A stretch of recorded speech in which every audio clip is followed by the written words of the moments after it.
Gipahayag sa Bids and Awards Committee Chairman konbak nga si Engineer Ronald Nunez nga niagi sa husto nga proseso ang infra project nga renovation sa City Mayor's Office nga dunay budget nga 17 million pesos. Base sa record sa Supplemental Bid Bulletin, ang sugyot nga floor o prospective plan nakapaskil kaniadto Oktubre 27, tuig 2023. Actually, may buntag no, Ber, sa tanang naminaw sa brigada tanaw. So karing renovation sa City Hall dito sa office, specifically sa ground floor.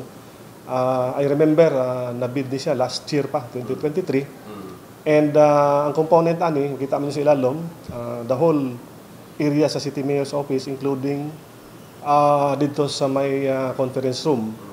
So of course, ang tanan nga process as a back chairman, will make it sure yun nga ang process gasunod. In a way na may kuha pud katanaw. Ang unang giablihan adlaw nga Lunes, Hunyo 24, tungod na human og trabaho sa Mapanday, maong opisina sa mayor nga dunay conference long table og waiting area og architectural design. Samtang wala pa nahuman ang ubang bahin sa mayor's office og ang dako nga conference room. Usa ka staff sa record section adunay pahayag kabahin sa ilang bag-ong dagway sa opisina. Well, ang ako ma-comment diri kay nindot na kaayo siya.